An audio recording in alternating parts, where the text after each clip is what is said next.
Good afternoon, everybody, and welcome to the latest Service Department News webinar.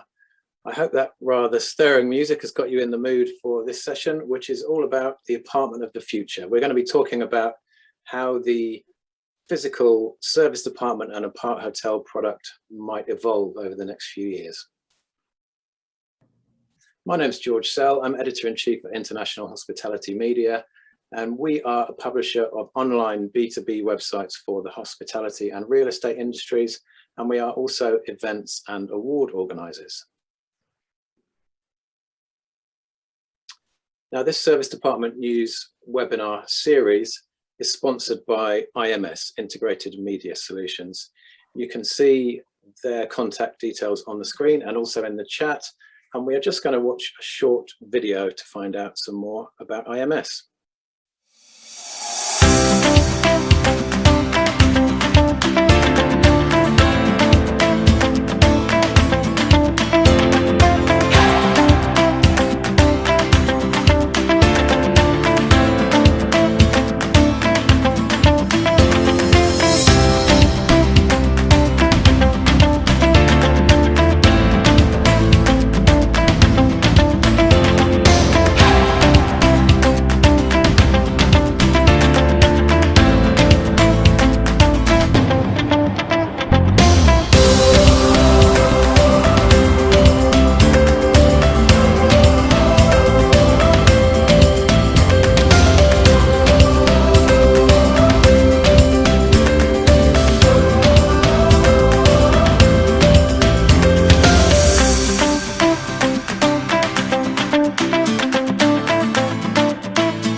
Okay, thanks to IMS for sponsoring. And as I mentioned, if you'd like to get in contact with them to find out some more, you can see the contact details there in the chat. So today's webinar is going to last an hour. We're going to have around about 45 minutes of panel discussion, followed by some Q&A at the end.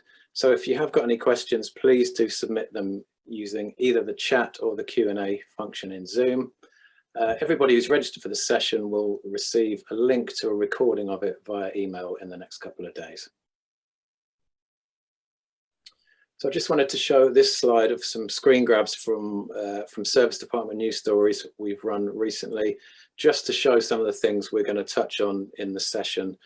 The zero carbon and the sustainability agenda is obviously a big thing for the future, and we're seeing brands unveiling new prototype room types, apartment types, and also acquiring other assets for conversion into service departments.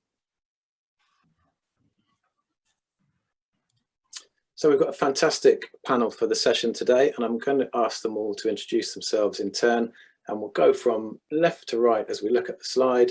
So Alex, over to you first. Good afternoon and welcome. Good afternoon, I'm Alex van Pelt. I work for Adagio Aparthotels and look after development for the UK and Ireland and recently Nordics, and growing our two brands, Adagio mid-scale 4-star and Access economy 3-star across those markets, focusing on lease management and franchise contracts. Thanks, Alex.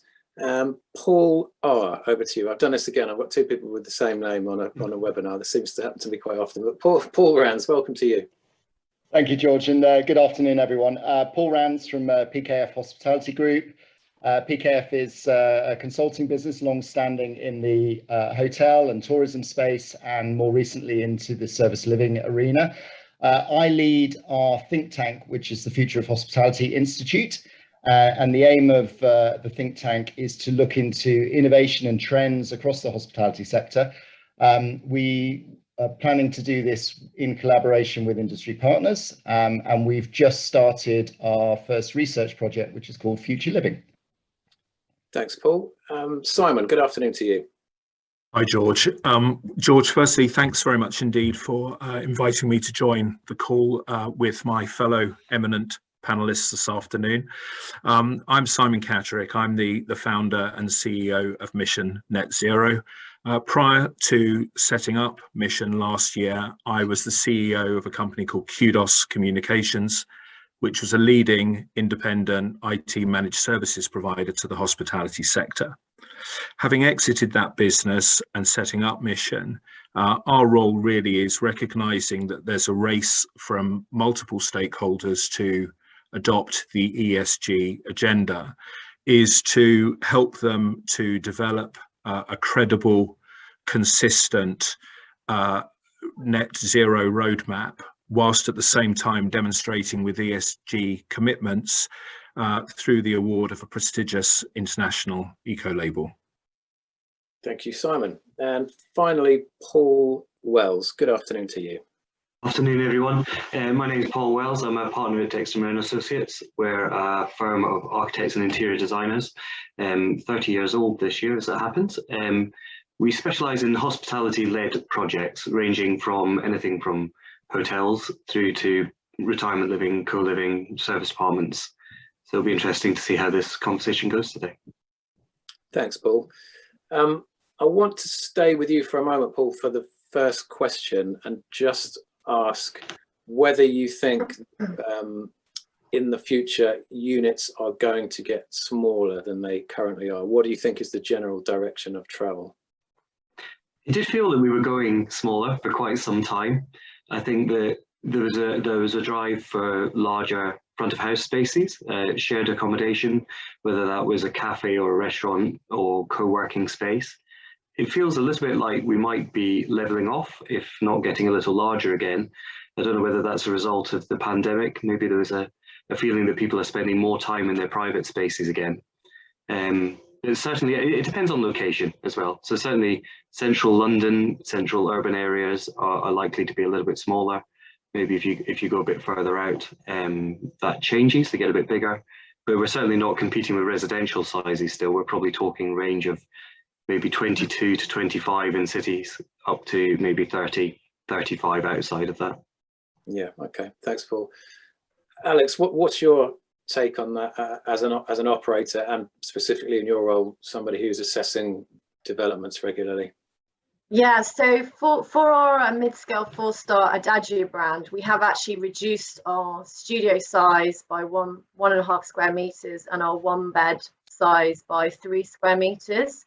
So we've spent a lot of work recently on a new apartment design for Adagio, and that's called the Smart House. And this is where the room types are slightly smaller than what we had before. You know, getting particularly on the new development side, getting them through is becoming harder because of increased construction costs and inflation, etc. So having the slightly smaller apartments helps on that side. For our economy 3-star brand access, it's really quite compact already. Studios are 19 square meters and the largest studios are 25 square meters. So we're not reducing them further, but on the other brand we have. Mm-hmm. And is that to get more units onto a certain footprint, or is that because customers are demanding more in the way of communal spaces and they're happy with a smaller unit if they've got more space to socialize in? Well, I think it's more on the development side, but consumers, because the reductions are, it's more important with the 1-bed, but they're not so noticeable. We've been clever with our design, and so there's no real impact for a consumer, but it just makes the viability a bit easier in terms of the development. Yeah, okay. Finally, Paul, what's your take on this? You presumably get to see a fair few projects, and you during your time at Bridge Street, I think a couple of new brands were introduced, which included sort of smaller apart hotel style units. Do you think we're still going that way? Yeah, well, I think the future probably is smaller, and for a lot of the reasons that have been described, around sort of market demands, from a development and construction perspective, cost of land, particularly.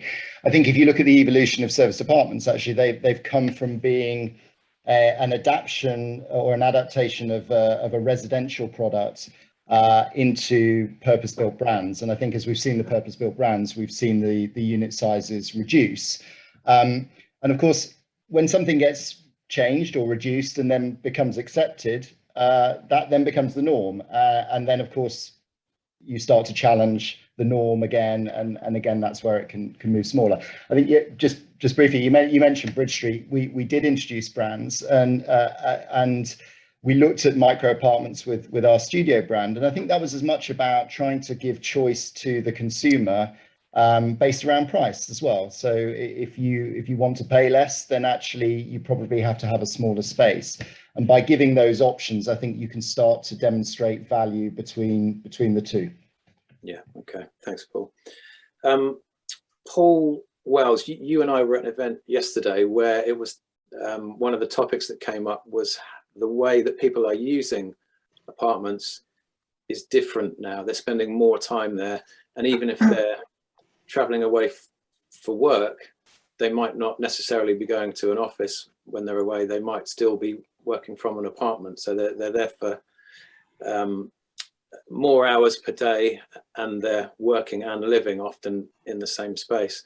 So how are apartments reflecting that change in behaviour, and how can they be designed in a more flexible way to enable a kind of seamless way to work and live in the same space? Yeah, well, I guess as I said earlier, my view was that apartment sizes are levelling off for that very reason, actually, that people are spending more time in them. And actually, you know, we've always provided workspaces, but there's been maybe a greater drive to have a larger workspace, whether that's now a shared desk with a dining room table, or whether that's still an individual works area. And obviously the other part that feeds into that is all the technology around working from your room. So having more reliable Wi-Fi, having a greater ability to plug multiple laptops and phones and the gubbins that you travel with now into charge, and have that a comfortable working chair, which is essential. You know, I think sitting on a dining chair for 8 hours is not really accepted anymore, because people, I guess people didn't used to do it either. Like you say, people used to use their apartments as a base to go to an office in another city, or even just to live there for a short time, but still go out to work.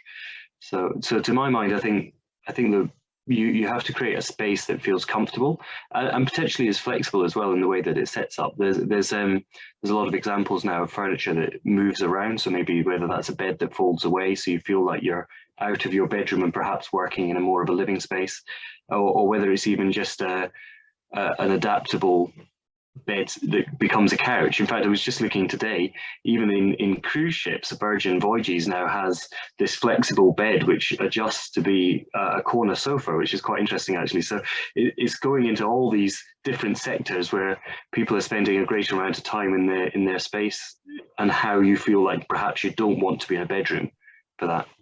Yeah, the cruise ship analogy is interesting actually, because again, it's a relatively small space which you want to make as flexible as possible. So those guys are extremely good at designing for those. Alex, did you want to come in on that point? Yeah, I mean, I think with our Access brand, which is economy positioned, it's smaller, and we do have that multifunctional furniture. You know what Paul, you were saying in terms of the bed that becomes a sofa, flips up, and I think in those tighter spaces, it's really important to have that multifunctional furniture, and we can look at some of those economy position brands, the compact micro brands that have been quite clever with all the design and use of space within, you know, 10, sometimes as small as 10 square meters, and I think we can learn from them, and also from yachts as well, because they're really clever with even smaller spaces at a premium kind of positioning as well. Yeah, and Adagio, you've recently launched this co-living concept, which is another interesting twist on it. Do you want to tell us a little bit about that? Yes, yeah, it's actually the room behind me.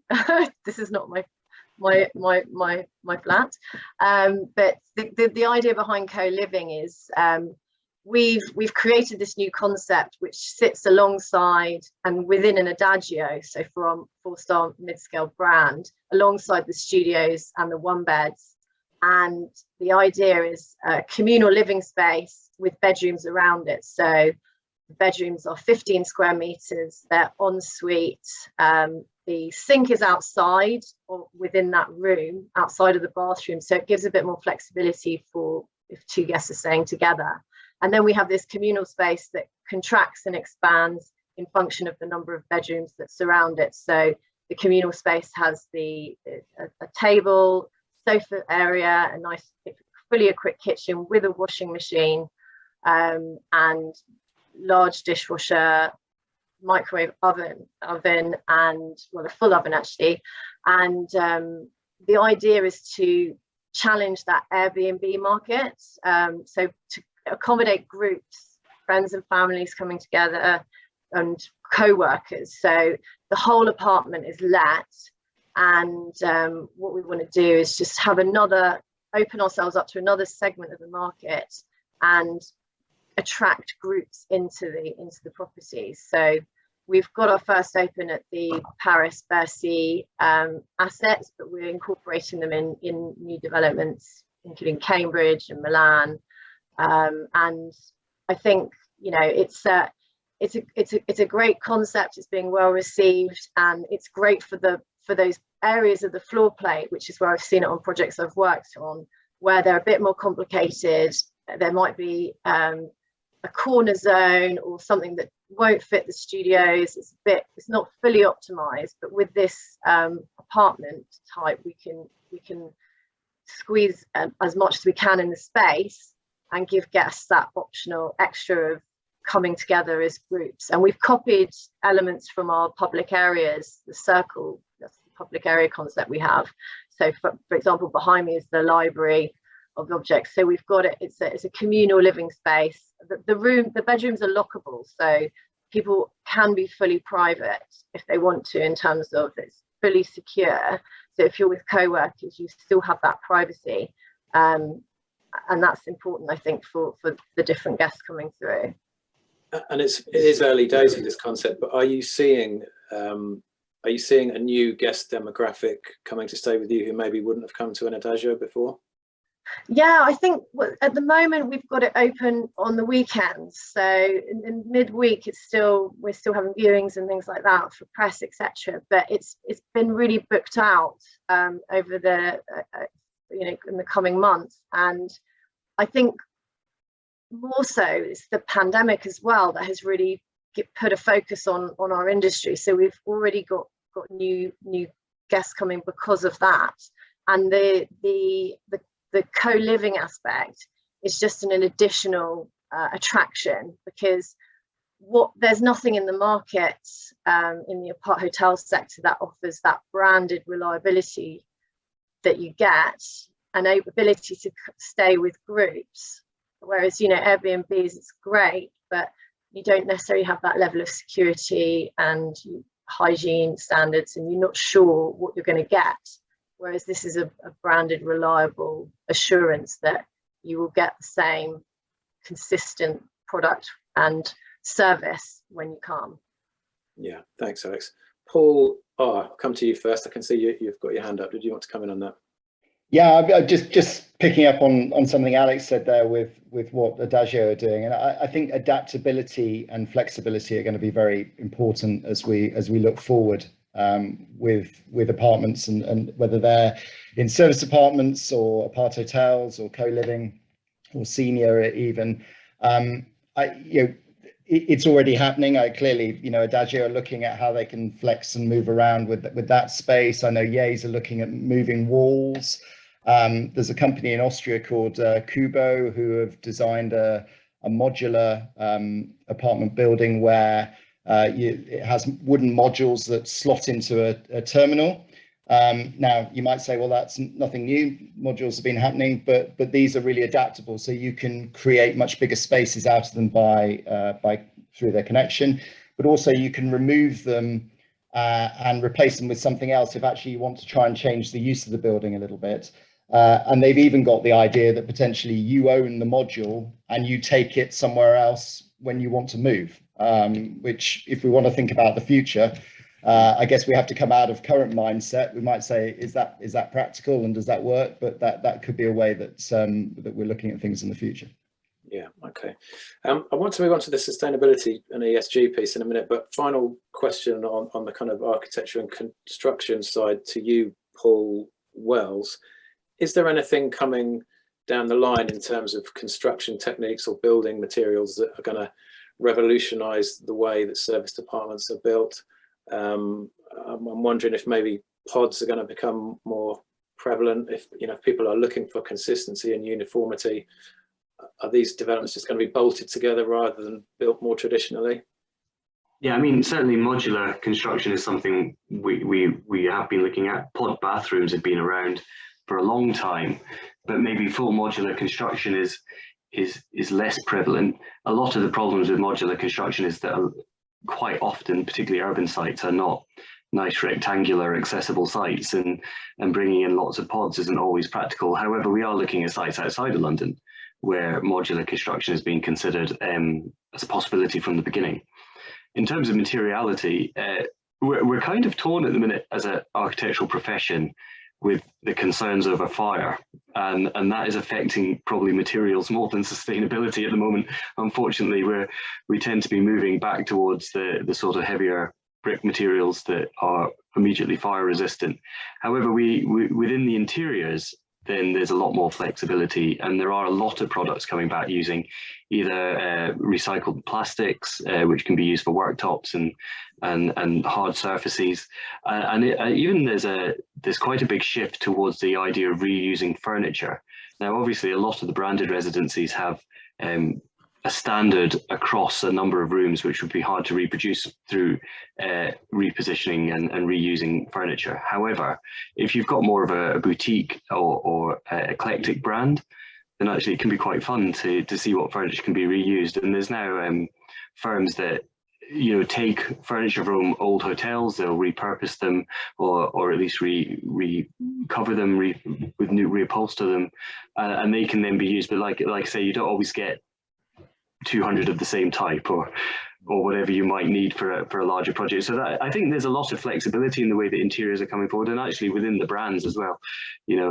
As Alex mentioned, you've got this sort of quite eclectic bookcase behind you of a collection of curiosities, and actually I'm sure that there'll be some consistencies, but there'll be a lot of differences as well with the sort of items that are sitting on those shelves, and all of this adds into how we can recycle and reuse products. And actually people love like old toys sitting on shelves, and so I think that ecology side and environmental side doesn't have to be just the big ticket items that obviously come in with construction anyway. It can be down to the nitty gritty of what you've got sitting on your shelves, and having if you have a 300 room development, you don't want 300 brand new vases. Maybe you go to the local flea market and have some local interest and reuse. Are your developer clients, Paul, asking you about about a sustainable supply chain? So, for example, do the building products that have to have certain certifications and this kind of stuff? Who is the own? Who in the design and development process? Who is the onus on to make sure that all the materials used are part of a sustainable supply chain? I mean, there's several accreditation sort of certification bodies out there, whether that's ranging from BREEAM, which I know there's a difference of opinion on after yesterday's conversation, or whether we're looking at LEED or other ones like that. And I think that the onus tends to be on the designer of the particular element. So certainly as architects, we look at where we're sourcing materials, making sure that timber comes from sustainable sources, etc.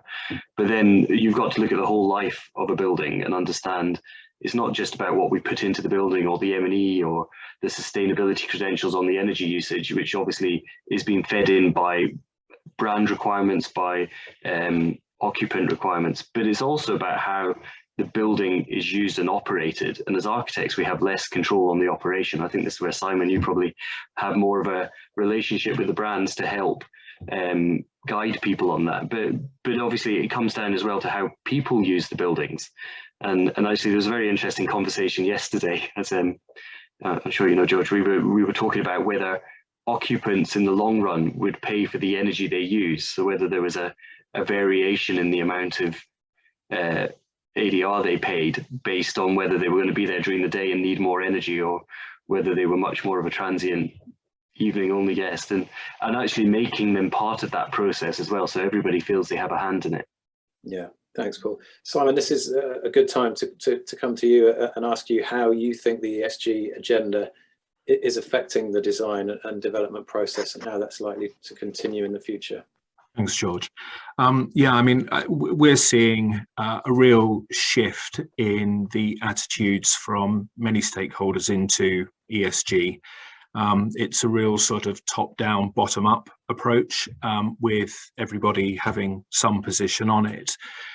Historically, I think certain stakeholders felt that ESG was really a sort of a tick box exercise.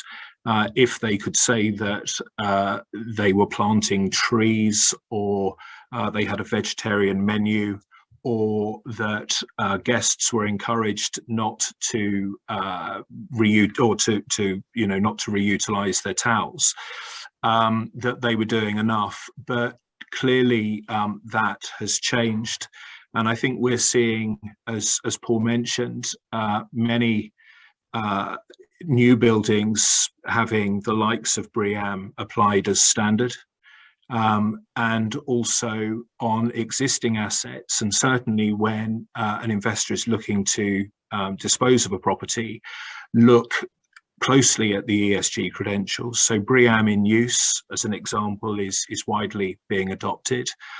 And as Paul also suggested, the brands are adopting their own ESG and CSR platforms, as well as the independent labels, which many consumers are now familiar with, who want to make sure that they're staying with a sustainable brand, or indeed increasingly corporate meeting and events bookers require green credentials to be proved, and as such everybody's now taking it into consideration. And who do you think is driving this agenda? Who's got their hand on the tiller? Is it the investment community? Is it governments? My hunch is in hospitality, it's not the consumer. I think there's probably a relatively small minority of people who would pay more to stay in a quote unquote sustainable property. Yeah, I think after the 2 years that we've come out of, when the green agenda hasn't necessarily been very high on a priority list, with hotels really looking to focus on revenue and guest satisfaction, it's got visibility across the whole spectrum. As I say, we're certainly seeing investors who are looking to dispose of assets being very conscious that they need to be able to show the green credentials of the hotel. Also, as you'll know, you mentioned the government, there's obviously legislation coming in that's going to make sure that everybody has to report on their emissions. And I think, at the moment, there's lots of talk of greenwashing, as I mentioned examples earlier. But I think and you'll probably know that there's standard industry tools out there that enable a hotel or a part hotel to measure its carbon footprint by setting, sort of standard set targets which are measurable and manageable. There's wide visibility on this from all sides. Mm-hmm. Thank you, Simon. Alex, did you want to comment on that topic? Yeah, I think, I think it's the pressures coming from many different angles, and investors particularly, I'm negotiating various lease contracts, and I'm seeing green lease clauses in these that we're negotiating. I mean, we are prioritizing sustainability.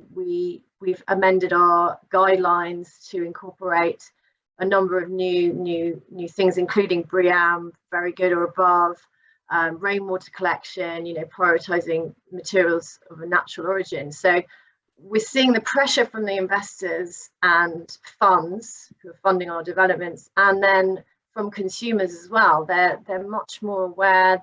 They're making much more conscious decisions about how they use a product, and how they spend their time, and where they spend their time. And I think and that's coming from definitely from the younger generation up. Kids putting pressure on their parents as well, I think, to be more sustainable. Thanks, Alex. Paul W, over to you. So it was just one final point. The other element that's feeding in on this is actually planning, and now we're having to increasingly justify the demolition of a building because of the embodied carbon, and in some cases there's a very fine line between viability of refurbishing a building and achieving the green credentials and the additional requirements on whether it's even just a wall type, and increasing insulation and retaining a building.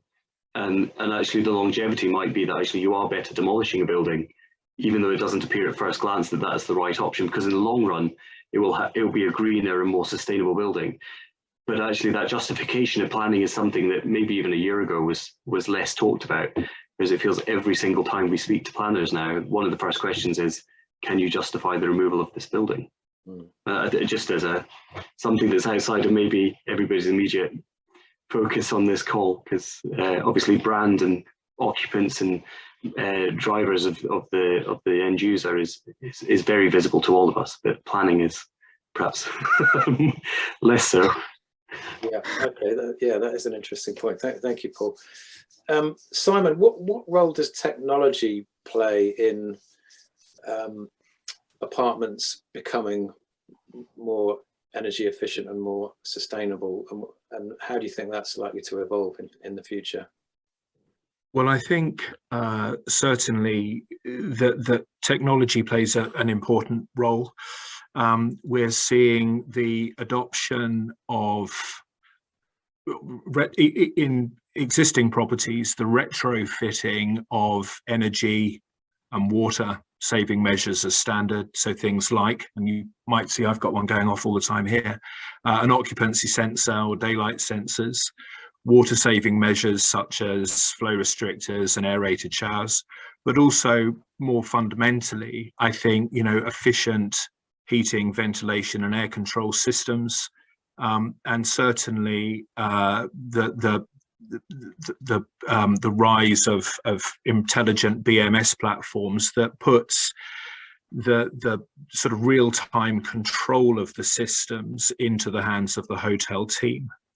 But also increasingly, I think, through the adoption of mobile apps, there's the ability to put technology into the hands of the guests.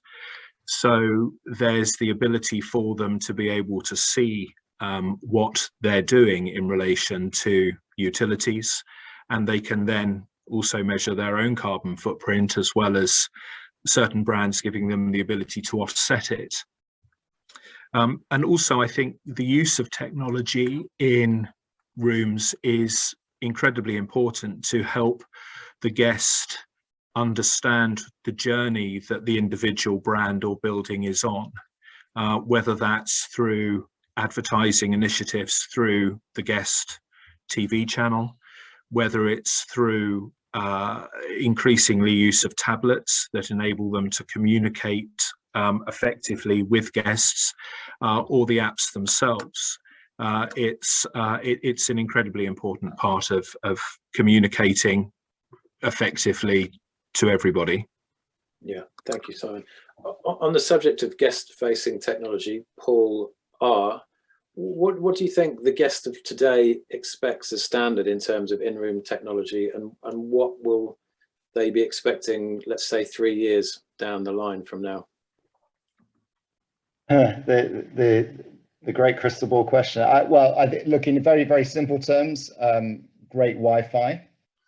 I think connectivity with the TV screen. I've stayed recently in service apartment products where still I couldn't connect my device to the screen, or it wasn't a smart TV. And I think, and that's a relatively recently opened building as well. So I think those at a very basic level are there. I think there's been talk, and it certainly started to happen in the hotel space, around your ability to control everything through an app in the room, whether that be the lighting or the curtains or the temperature, etc. I think that's not for everyone, and maybe isn't a priority piece. But I think tech also falls before you arrive at the location, and whether that, your interaction with the property before you arrive, right from the point where you're booking to the arrival process. And I think one of the advantages of that certainly service living, and particularly service apartments, has had is remote access, and increasingly sophisticated ways of allowing people to turn up and access. Again, I've had experiences where I've turned up late after hours where there was a front desk, but that was closed, and then there's a terminal outside the building, and at 11 o'clock at night and it's dark and you're trying to fill in, and it's then asking you for all your passport details. So I think there are ways that that can get improved, and that whole process can be much slicker for the guest experience. And the technology, I think, is well, ever moving and increasingly there for that to happen. Do you think this seamless, no contact customer journey from booking to check out in apartments is here to stay now? Do you think the level of interaction with the property's staff is going to stay as minimal as it has been as a result of the pandemic?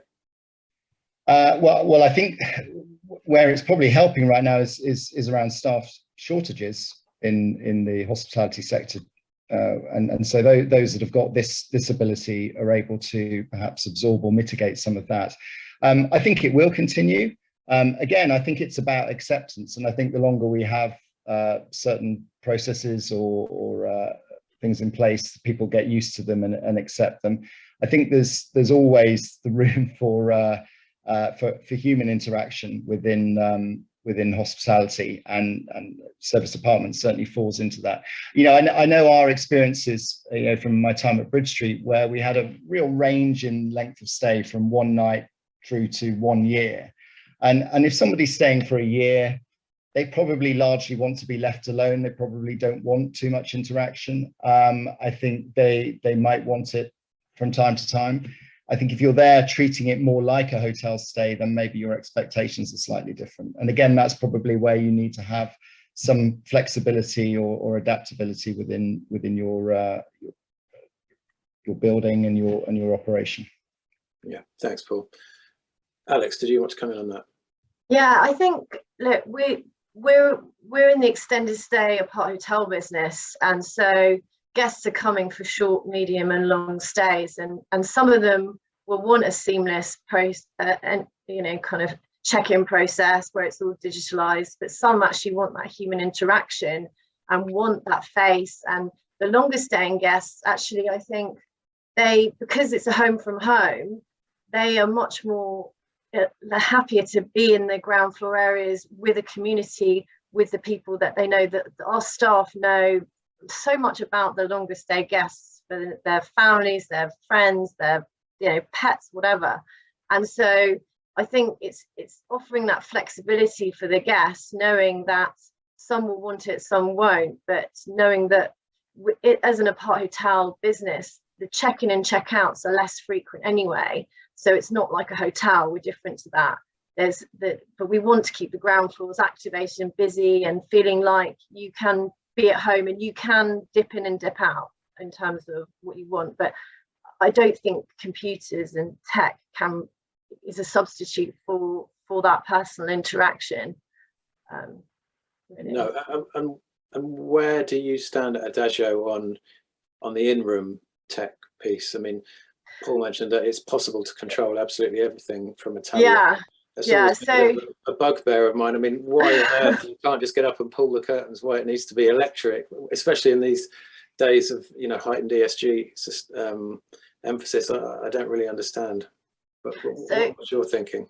So we actually, it's funny you mentioned that, because when we redesigned our Adagio rooms recently, we had an in-house tech enabled system which you could speak to, and it didn't exactly work out so well, and we removed it from the final room at the end, because it wasn't as slick as it could be, and I think things need to improve. And we just realized that actually there's some things that you can have focus on tech on, but actually others it can't be, you know, it can't replace a human.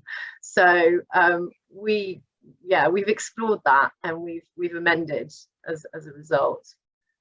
Is voice activated tech something you think you will revisit when the technology has moved on a bit more? Maybe, yeah. Okay. Simon, did you want to come in there? Yes, thanks, George. Yes, it's interesting, because I think lots of people, if you were to ask 3 different people what ESG meant to them, you'd probably get 4 or 5 different answers. But generally speaking, I think lots of people consider it to be sort of centered around purely sort of energy, water and waste. And yet it's so much more than that. And I think tech plays a part, certainly, in really effectively communicating with guests some of those other areas. So, for instance, if someone, as Paul just mentioned, is staying somewhere for a year, they're probably wanting to get to know the local neighbourhood. So tech plays a part in helping promote the local community.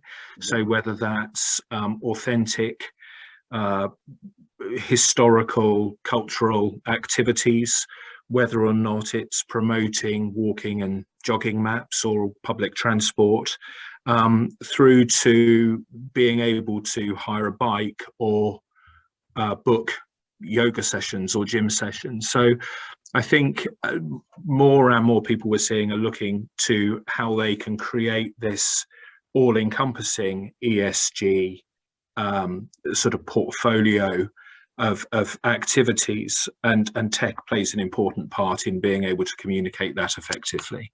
Yeah, thank you, Simon. Paul W.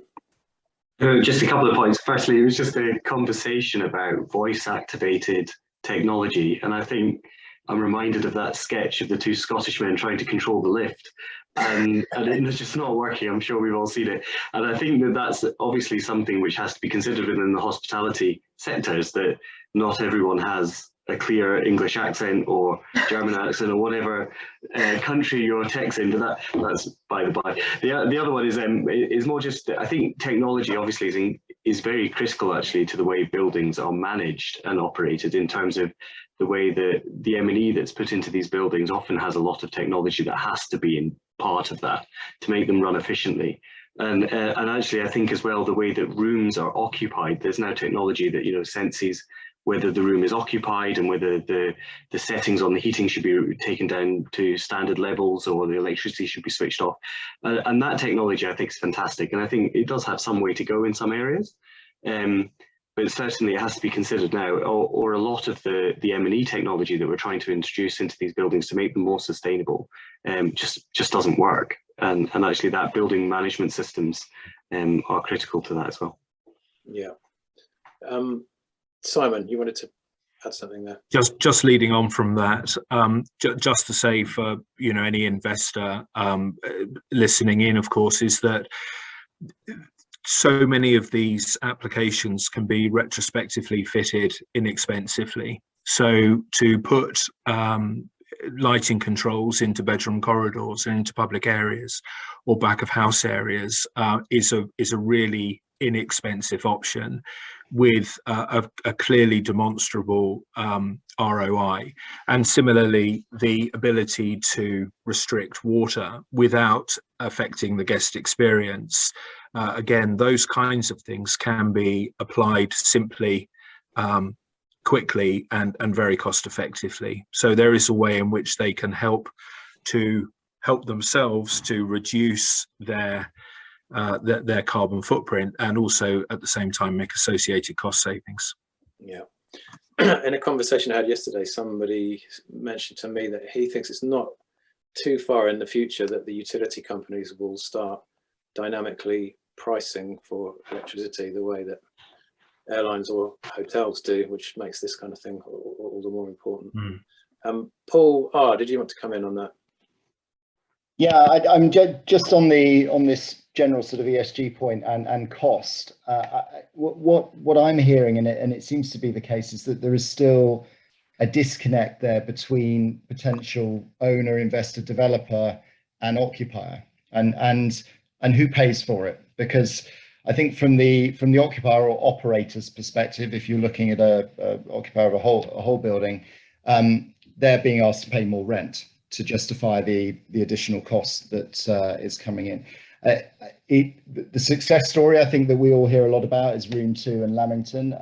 That's where you've got occupier and developer are the same entity and can see the value of the longer term savings that potentially come from it. But I think you touched on it earlier, George, about are the consumers driving this within hospitality? And I think you're probably right now. I think it's always still around price, but it will come for sure. But until it does, and you can generate more revenue for having these credentials and people coming to you, I think operators are then going to struggle to justify paying higher occupational costs to have those buildings. So until we find a solution on that, I think there's possibly some stalling still that's going to hold this progress back, unfortunately.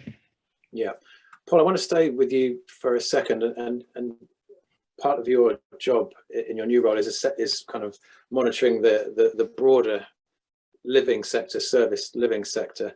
So I was wondering if you think there is anything that service departments and aparthotels can learn in terms of future construction, design and operations, if there's anything that they can learn from other asset classes. We've touched on the fact that Adagio is got a new prototype that borrows from co-living, but what about things like build to rent, later living, some of these other sectors?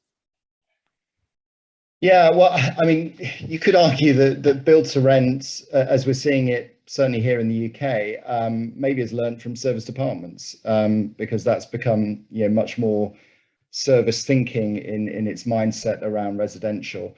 I'm probably going to contradict myself from earlier in saying that we can be all remote and not have people interaction. I think what we've seen with co-living in the early iterations of it and this sort of larger communal space, and I think there's a great phrase. I can't claim it, but it's you can't afford it if you don't share it. And so I think the increase in communal space, or rather the expectation of the consumer to see more in a building, is going to be important, and I think probably we can learn from that.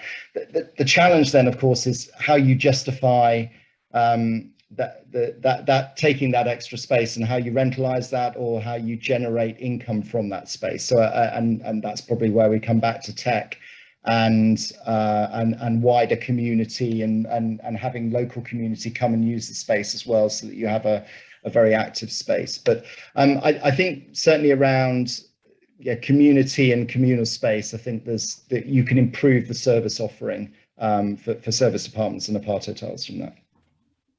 And Paul Wells, on the design and architecture side, is there anything that you're seeing in other asset classes that you think could be adopted in the service department and aparthotel space? Yeah, so it's actually really interesting what Alex was saying about the co-living element feeding into the sort of service department world, because we're doing a number of schemes now for co-living as well. And actually it's an interesting sector, because when you look at the front of house spaces or the shared communal spaces, the management of them becomes a lot more difficult with shared kitchens and facilities like that. So if you're sharing them between 2 or 3 bedrooms, people take responsibility. But when you're talking about larger schemes with 300 or 400 bedrooms sharing communal spaces, then actually, if anything, there's more pressure on human interaction to keep these places operating and usable as much as anything. So I think it's interesting that the way that we're evolving in our sort of the way we live in the residential sectors, that now co-living has its own guidance document through the GLA, dictating size of apartments, dictating the number of shared facilities. And this is something which we've never had in hospitality. When we talk about service apartments, there's always the question, do you put a washing machine in, or do you have a laundry room somewhere, and then how many apartments can share that one machine? And the GLA's actually started to introduce that for co-living, and actually there probably is some learning, joint learning on both sides of what the GLA thinks appropriate. Maybe we can learn from service apartments about how much they're actually used. So yeah, it's interesting how they're all merging, and I think, like we've said this on several webinars now and conversations, that hospitality is feeding into every single element of residential living, whether that's build to rent or retirement living or senior living or active, what do they call it? Active living. We've heard lots of different terms for this Asia group, but yeah, no, I think there's a lot of overlap and there's a lot of lessons that need to be considered. And are you seeing an increase in potential schemes which contain these various elements in the same development, and more mixed use projects? So the co-living schemes we're looking at tend to be purely co-living, but in some cases they're sites that had hotel consent. In the current climate, the developers feel it's more appropriate to develop them as something else. But certainly the crossover between hotel and service department has been around for a long time, and if anything, that's becoming more prevalent as people see that there's an advantage to having diversification of the type of accommodation you offer on a site. And actually, if anything, we've learned from the pandemic that self-contained spaces have survived better than the hotel end. So yeah, no, we're seeing certainly more hotels merging and then using the front of house spaces that the hotels offer as standard as your service apartment provision. Yeah, okay, thanks, Paul. We've had a couple of questions in from Jeremy Badil. Thanks, Jeremy, for your questions. Alex, I've got a feeling these were aimed at you, because I think you were talking at the time that these came in. Right, okay. So the first one is, does more comfort mean increasing investment on FF&E?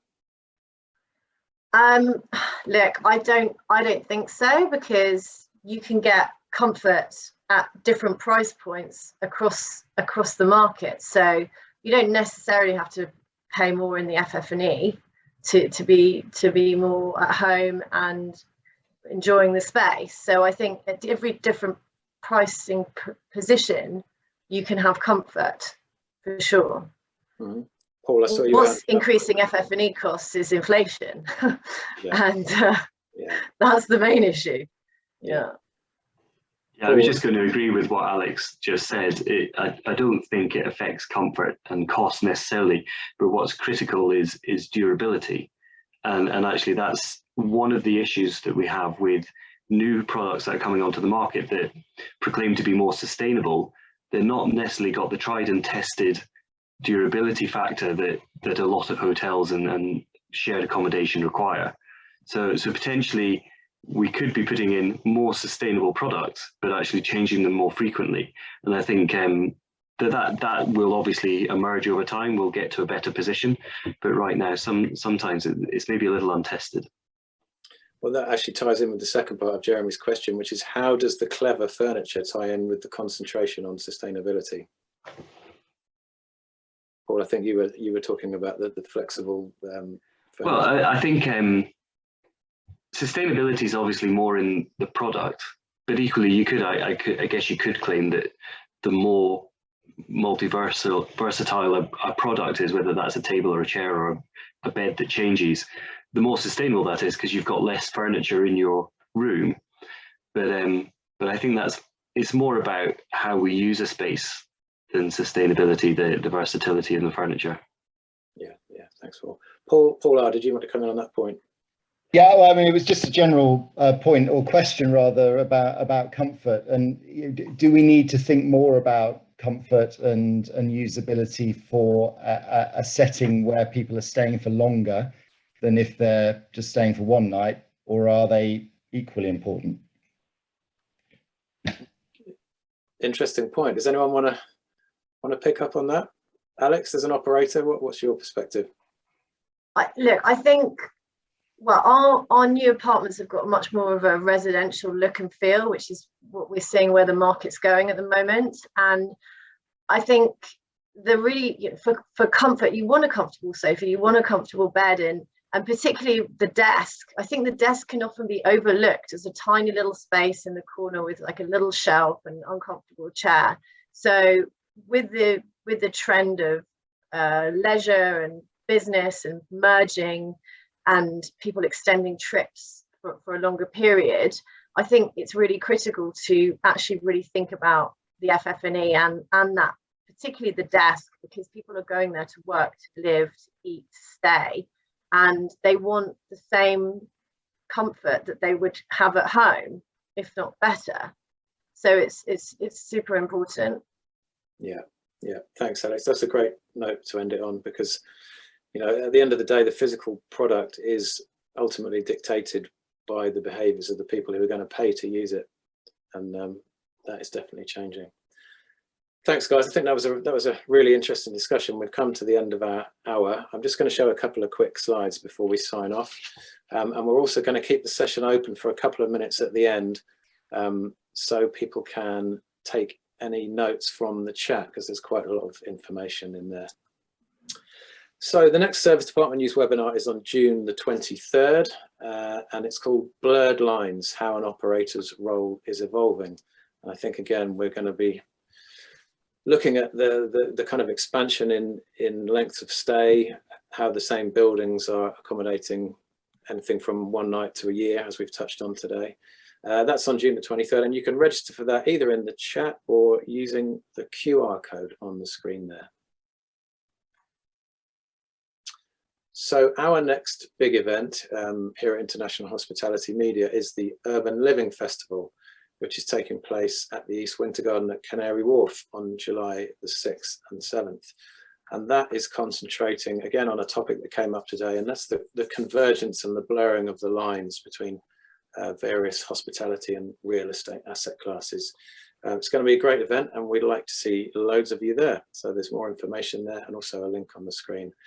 Here are some of our first tranche of confirmed speakers for ULF, including a familiar face top right there. Not me again. Oh.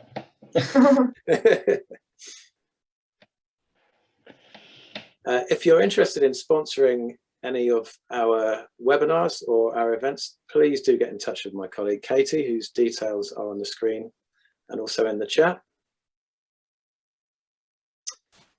Give us a follow on some of the social channels on there if you're active. Thanks everybody for watching. Thanks to Alex, to Simon, to Paul and Paul for their great contributions today. As I say, the session will stay open for a couple of minutes. I hope you all enjoyed it, and have a good rest of your Thursdays. Thanks everybody. Goodbye. Thank you. Thanks, George. Thank you. Bye.